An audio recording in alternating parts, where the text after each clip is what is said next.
All right, guys. So if you couldn't tell from the title, we have cancer. Or, well, more to the point, I have cancer. I noticed... I probably do. I just don't know it yet. Yeah, well, we all do then. I noticed a few months ago, started having a little pinkish, reddish tinge in the urine. So, yeah, why did you let it go for 3 months, right? But you can't, but it was on and off. So, I would have let it go for like a year. I know, it started, it stopped, it started, it stopped. Finally, it just, it was more consistent. So I went to my doctor, did some tests. We actually ended up doing a CAT scan, which showed all my organs look great. So what's wrong with me? I don't know. So I went to the urologist and they did cystoscopy, which is super comfortable. I highly recommend it. And as soon as he got up there, he's like, oh yeah, that's cancer. Great bedside manner that guy had. He's very forthright and wants to be very honest in the moment. He was. He probably needs to work a little on filtering in his mind first and then speaking. Yeah. But it's hard to make cancer soft, though. I mean, he could have waited until he had the scope out of your penis. Probably. But whatever. Yeah. So there's that. So no one ever wants to hear the big C word. So he did his thing and said, okay, I'll give you guys a few minutes, go to the bathroom, get dressed. And then we looked at each other like, oh my God, and took a few minutes to compose ourselves. And he came back and talked about our options. So, but to pause on that, the reason I'm doing this video is because I didn't find many videos like this on YouTube, and it's mainly for informative, reasons to know what to expect when you go through all this stuff. So, okay, now we're hitting the play button again. So we're in the room, we're broken down, we're beaten, we're busted. We're ugly crying. Yeah. So no, we weren't really. I was. Yeah. I was trying to hold it together. Then he came back, talked to us a little bit, and said, we need to get this done in a few weeks, get it out of there, biopsy it. Anything I'm forgetting there? Yeah. So the plan was to remove the tumor, and then send it to pathology. A very small tumor. Yep.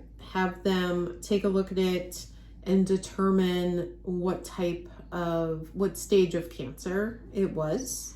Because with bladder cancer, whether it is low or high grade, invasive or non-invasive are the things you want to figure out. And the only way to do that would be to remove the tumor and send it to pathology. And of course, there's like a 1% chance where it's benign, but that's always hoping. He was pretty confident. I know that it was a high grade, or at least it didn't look normal. Yeah. So a couple weeks, fast forward a couple weeks later, went in. They get you set up on your bed. Nurse talks to you, doctor talks to you, anesthesiologist talks to you. 2 hours later, you're ready for the actual procedure. I don't remember anything. They started the drip. I remember being wheeled into the OR and looking at the lights on the ceiling, and then I woke up after the procedure. Don't remember anything. It was perfect. Now, when you wake up, you do have a catheter inside you, because what they do is once you come to, and then you came into the room, they let your spouse in or whoever, or whoever. They just let a bunch of people in. Whoever they can find in the waiting room is willing to come back. Yeah. Do you want to come in and check them out? We got this guy named John. Yeah. So then they put me in a wheelchair. We went to another floor where they had to do the chemo wash, and that was fun. So they put the chemo through the catheter, and they inflate the little balloon so the catheter stays in place. Then they put the chemo in. You got to sit on your side for 20 minutes, then your back for 20 minutes, and your other side for 20 minutes, so it gets all around your bladder, spreads that lovely chemo around there. And then they take the liquid out of the balloon, so that goes down, and they drain the chemo from your bladder, and then they yank the catheter out of you, which, I thought I had a high threshold for pain. But you don't. This is no kind of pain that you ever want or have ever had. So, anyway, after I was done crying, We came home. Well, yeah, we came home.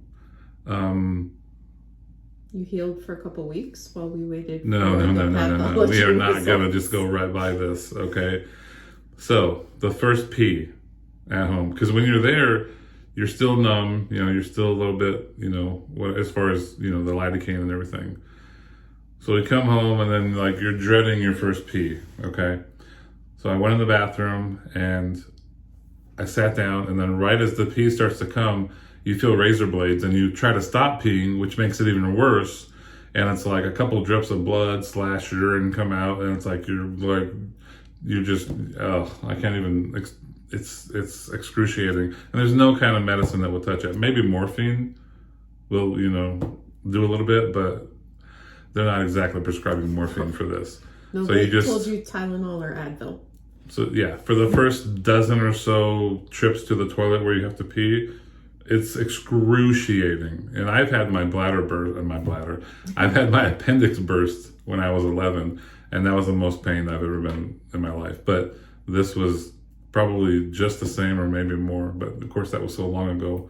It's like your brain forgets, like when you go through pregnancy, and then How was that? No, I'm saying, a few years later, you have another kid because, if you remembered the pain right away, you probably wouldn't, especially having a natural, You would not have more. But I digress.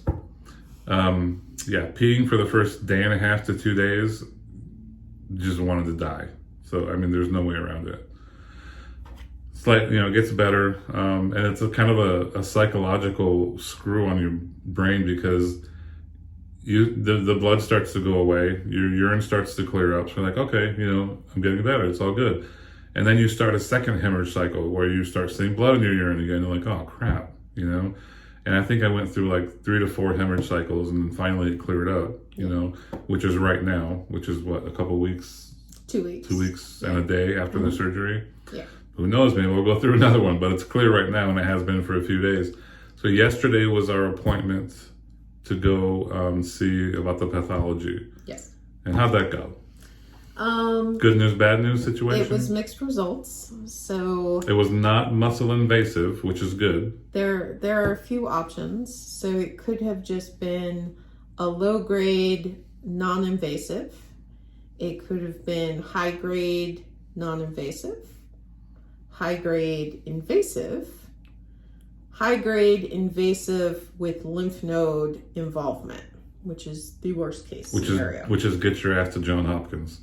Actually, it's untreatable. Yeah, no. If it's hit your lymph nodes, right. It's untreatable. If right. it's high grade invasive, meaning it's in the muscle, you go to Johns Hopkins. You were told it's high grade non-invasive, which means it's an aggressive cancer that will come back, but it had not gone through to your muscle yet. Probably it was because just contained within the bladder lining. We caught it a little bit early. Yes. So non-muscle invasive is great. The high grade is not great. Their therapy based on the Urological Institute of America or whatever is 6 weeks of chemotherapy. Yes. What that means is once every week for 6 weeks in a row, I'll go in, have a catheter put in, do chemotherapy in the bladder for an hour. They rip it out and they say, see you next week. They remove it. Wow. This chemotherapy is BCG, which is different than what he had right after the surgery.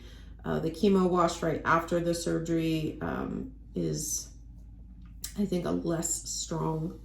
It's kind of just a preventative measure that they do after they remove the tumor to make sure that they clear out any other cells that it was like chemo light. Yeah, so BCG is a bit stronger, but it is still localized to the bladder, so it doesn't cause the side effects that you normally expect with chemo, hair loss and being nauseated and those right. types of things. It's designed to basically remove the entire lining of his bladder, and his body will regrow that, hopefully with all healthy cells. Mm-hmm. So that's what it's supposed to do. Yeah.